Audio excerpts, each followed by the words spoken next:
So whistleblowers being talked about quite a bit on Fox these days. Joe diGenova, I think this is how you pronounce it, a big supporter of the president. He was on with Laura Ingraham, and take a look at how he's attempting to establish a new term that we should use to refer to these whistleblowers. What you're seeing is regicide. This is regicide by another name, fake impeachment. The Democrats in the House want to destroy the president. They don't want to preserve the republic. There's nothing honorable about what is happening. We get first one anonymous informant, then a second anonymous informant. I refuse to call them whistleblowers. These two non-entities are suicide bombers that the Democrats have unleashed on the democratic process. It's pretty obvious that this first suicide bomber who sent that complaint to the Inspector General was a paid Democratic operative of the Democratic Party. You mean political suicide bomber, obviously, yes. Before we start getting people messages. Oh, he really meant suicide. Get a sense of humor, okay? If you still think that, then you really should. You watch another show where we have to spell it all out for you. You just did spell it out. And when I want humor, I go to Laura Ingraham, Joe, and Rudy Giuliani. It's basically like they cloned Gaffigan a few times. But anyway, what I love is he rolls it out. They're basically suicide bombers, and then 20 seconds later, it's just the suicide bomber that sent a complaint to him. They just use it as a term now. Just start using it because we're going to continue with that funny term because again, he was laughing. You could see the smile on his face as he joked. It was his routine, his bit. We keep talking about how these defenses of these unconstitutional folks, every time they come forward and finally go over the top and someone goes, whoa, I think that kind of rhetoric, I don't think we can go with. Let's call it a joke. How many times do they call things that are very serious a joke? And then by very crazy people who follow them to the ends of the earth will be like, yeah, suicide bombers, we gotta go after them.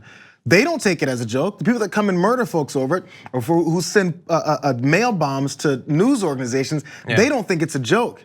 But then once that all comes forward, you're like, I was just joking. How'd you guys not catch my joke? I wasn't really calling them suicide bombers and regicide.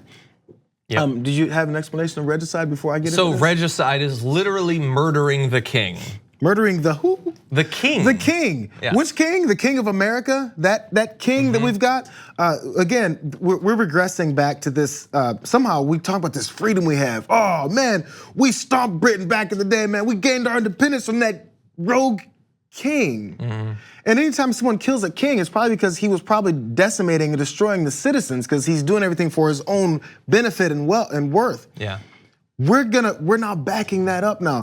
We've got the Department of Justice that is arguing against allowing Mueller's testimony that was redacted before because there was a precedent set when Nixon was going through the Watergate issues. And they said that was done incorrectly back in the day. We're relitigating Nixon. We're calling President Trump a king because that's what we'd rather have. Next, we're gonna start validating Hitler. Yeah. How many horrible people in history are we gonna say they were actually on the right side of it before they lost? They are going to destroy everything on his way out, assuming that he does get taken out. No, you have to pay attention to you gotta pay attention to the cues. We keep talking about this. We got kings, we've got Nixon, next up is Hitler. And everybody likes to use Hitler whenever they're attacking political opponents.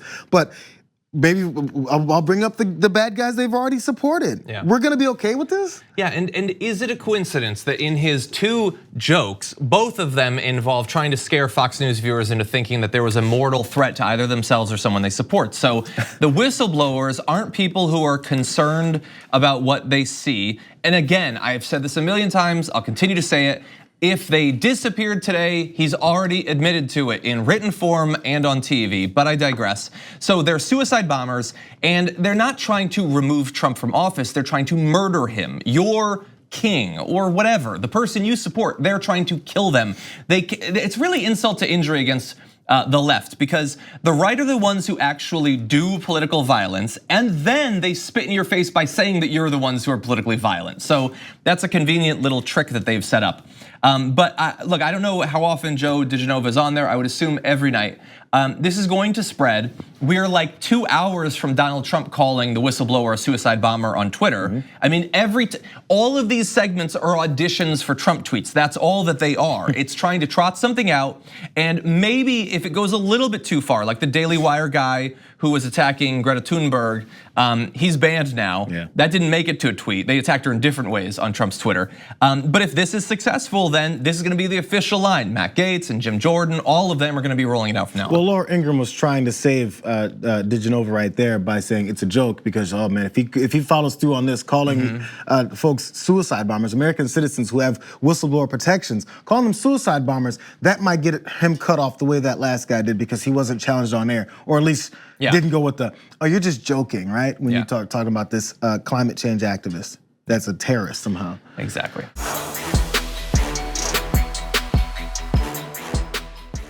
Check out the Damage Report podcast each day, wherever you get your podcasts, whether Pocket Casts or Stitcher or iTunes. You can join me as I give you the news and stories you want, with a range of co-hosts and interview guests jumping in on the fun each day. Again, that's the Damage Report, wherever you get your podcasts. And if you get them at iTunes, don't forget to rate and review. Sometimes I'll read them live on the show.